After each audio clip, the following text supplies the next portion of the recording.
Students, इस video के अंदर हम पढ़ेंगे अप स्ट्रीम और डाउन स्ट्रीम के बारे में। इसके कॉन्सेप्ट पे बात करेंगे और इस पे बेस्ड हम दो क्वेश्चन यहाँ पर प्रैक्टिस करेंगे। तो सबसे पहले मैं यहाँ पर बात करता हूँ अप स्ट्रीम के बारे में। अप स्ट्रीम के बारे में बात करूँ उससे पहले मैं यहाँ पर आपको कुछ बताना चाहूँगा कि कोई भी चीज़ है इसकी स्पीड, यानी कि कोई भी ऑब्जेक्ट है, स्पीड ऑफ ऑब्जेक्ट। अब यहाँ पर ऑब्जेक्ट के नाम पे कुछ भी हो सकता है, कोई इंसान भी हो सकता है, कोई बोट भी हो सकती है, कोई नाव भी हो सकती है। यहाँ पर कुछ भी हो सकता है, कोई मैन भी हो सकता है, वीमेन भी हो सकता है, कोई सेलर भी हो सकता है। तो यहाँ पर ये कुछ भी हो सकता है ऑब्जेक्ट के नाम पे। तो उसकी स्पीड को हम मानेंगे एक्स। कई जगह यू और वी भी मानते हैं, तो हम पहले मानेंगे यहाँ पर एक्स। दूसरा यहाँ पर speed of water body, water body. तो जितने भी वाटर बॉडीज है, जैसे कि यहाँ पे कोई मान लीजिए रिवर हो या फिर कोई कैनल है या कोई भी वाटर बॉडी, जिसको हम मानेंगे यहाँ पर वाई। तो पहले हम बात करते हैं अप स्ट्रीम के बारे में। तो अप स्ट्रीम के बारे में पहले बात करते हैं हम। मान लीजिए कोई वाटर लेवल है या वाटर बॉडी है। यहाँ पर ये एक नाव है। सपोज कीजिए कि वाटर की जो स्पीड है वो इस डायरेक्शन में है, मतलब पानी का जो बहाव है वो इस डायरेक्शन में जा रहा है। यानी कि इसकी स्पीड को हमने जैसे कि माना, वाटर बॉडी को हम वाई मान रहे हैं, तो ये हो गया वाई। और जो नाव है वो इसके अपोजिट जा रही है x किलोमीटर पर हावर से, और ये भी y किलोमीटर पर हावर से। तो इस कंडीशन में दोनों एक दूसरे के जब भी अपोजिट जाएंगे, तो उस कंडीशन में स्पीड ऑफ अप स्ट्रीम होता है। यानी कि जब भी एक दूसरे के अपोजिट होंगे तो उन दोनों में क्या होगा, अप स्ट्रीम फॉलो होगा। यानी कि एक इधर जा रहा है, दूसरा इधर जा रहा है, दोनों एक दूसरे के जब रिवर्स जाएंगे तो उस कंडीशन में एक्स और वाई अपोजिट होंगे। तो इस कंडीशन में जो स्पीड ऑफ अप स्ट्रीम होगी वो एक्स माइनस वाई होगी। ध्यान रखना, कभी भी यहाँ पर वाई माइनस एक्स नहीं आएगा। अगर वाई हमने इसको माना है वाटर बॉडीज को, तो वाटर बॉडीज की कभी भी स्पीड जो हमारे पास में ऑब्जेक्ट है उससे ज़्यादा नहीं हो सकती, क्योंकि अगर ये वाई माइनस एक्स हो जाएगा, यानी कि हमारा जो वाटर बॉडी है उसकी स्पीड कम है और पानी का बहाव तेज है, इस वजह से वो नाव इधर की तरफ मूवमेंट ही नहीं कर पाएगी। तो इस वजह से यहाँ पर हमेशा एक्स की वैल्यू बड़ी होगी और वाई की वैल्यू छोटी होगी। तो यहाँ पर जब भी नाव और जो वाटर बॉडी है या फिर ऑब्जेक्ट जो और जो वाटर बॉडी है वो एक दूसरे के अपोजिट होंगे, उस कंडीशन में होता है हमारे अप स्ट्रीम। दूसरा यहाँ पे कॉन्सेप्ट बात करते हैं हम डाउन स्ट्रीम के बारे में। डाउन स्ट्रीम, तो ये है हमारे वाटर लेवल या वाटर बॉडी, कोई भी रिवर मान लीजिए, और इस पर एक नाव है जो मूवमेंट कर रही है। यहाँ पे कोई ऑब्जेक्ट है। अब मान लीजिए कि नाव की स्पीड है इधर x किलोमीटर पर हावर, और यहाँ पर इधर वाटर की स्पीड भी है y किलोमीटर पर हावर।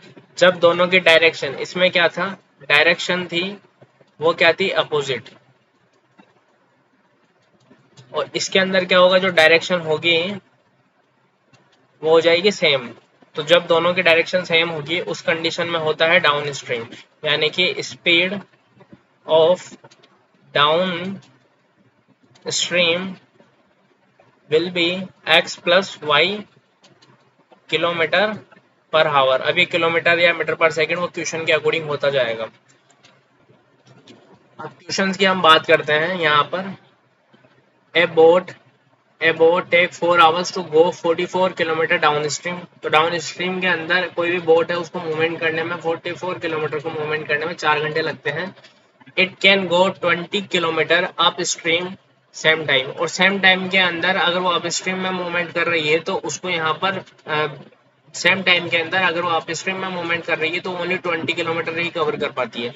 तो find the speed of stream and boat. तो यहाँ पर हम क्वेश्चन को सॉल्व करते हैं। लेट स्पीड ऑफ बोट, इसको मान लेते हैं हम एक्स, और यहाँ पर हो जाएगा speed of stream equal to y. अब यहाँ पर हम बात करते हैं, पहले हम बात करते हैं स्पीड ऑफ डाउन स्ट्रीम। जैसा कि मैंने आपको बताया कि डाउन स्ट्रीम के अंदर क्या होता है, दोनों की वैल्यूज है वो एक ही डायरेक्शन में मूवमेंट होते हैं, इसलिए दोनों की वैल्यू जो दोनों की स्पीड है उनका क्या हो जाता है, सम हो जाता है। तो यहाँ पर क्या जाएगा, x प्लस वाई, और ये किलोमीटर में ही है तो किलोमीटर पर हावर। और दूसरा यहाँ पर है speed of upstream will be x minus y kilometre per hour. तो यहाँ पर अब हम इसको सोल्व करते हैं। तो यहाँ पर दे रखा है हमें। अब हम एक और कॉन्सेप्ट जानते हैं कि speed into time equal to होता है डिस्टेंस। तो यहाँ पर स्पीड है हमारे पास में x प्लस वाई, और यहाँ पर जो टाइम लग रहा है हमें यहाँ पे 4 आवर्स, और कितने डिस्टेंस हम कवर कर पा रहे हैं अप स्ट्रीम के अंदर 44, सॉरी डाउन स्ट्रीम के अंदर 44। तो x plus y equal to हो जाएगा हमारे पास 11, इसको दे देंगे इक्वेशन नंबर 1। नेक्स्ट हम इक्वेशन बनाते हैं speed into time equal to distance. तो स्पीड हमारे पास है यहाँ पे अप स्ट्रीम में x माइनस वाई, टाइम हमें लग रहा है यहाँ पर सेम टाइम लगा यानी 4 आवर्स इक्वल टू यहाँ पे 20। तो यहाँ पर x minus y equal to आ जाएगा हमारे पास में 5, equation number 2।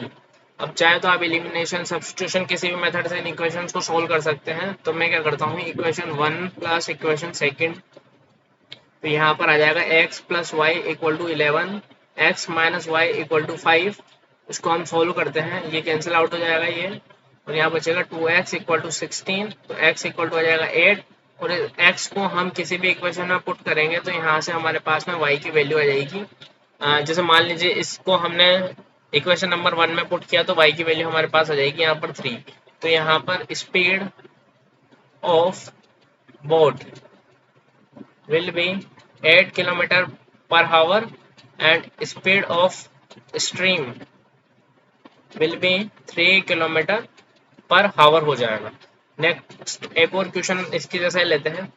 A man can row a boat, कोई भी आदमी उस बोट के अंदर डाउन स्ट्रीम में 20 किलोमीटर 2 हावर्स के अंदर कंप्लीट करता है, और अप स्ट्रीम के अंदर वो 4 किलोमीटर 2 हावर्स के अंदर कंप्लीट करता है।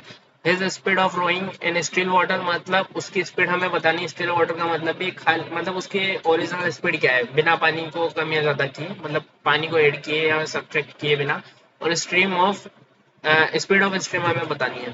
तो इसको सोल्व करते हैं। लेट स्पीड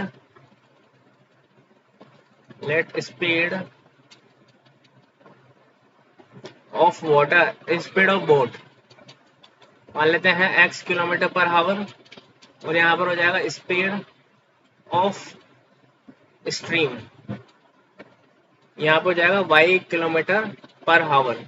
तो यहाँ पर हो जाएगा स्पीड ऑफ अप स्ट्रीम। अब अप स्ट्रीम में दोनों की स्पीड माइनस होती है,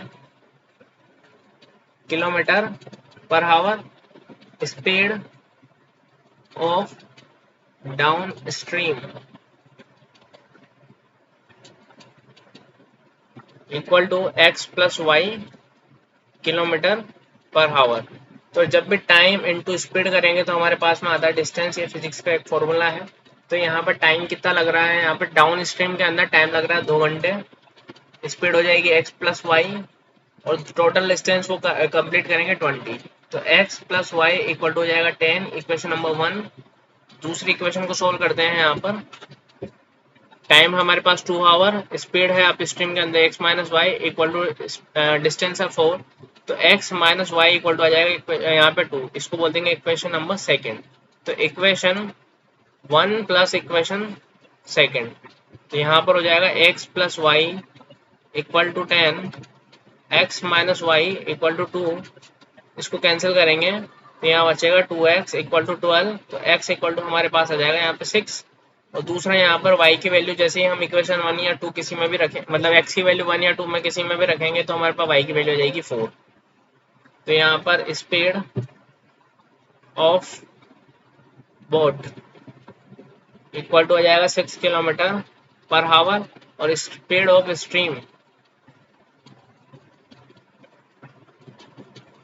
equal to 4 kilometre per hour. Thanks for watching this video.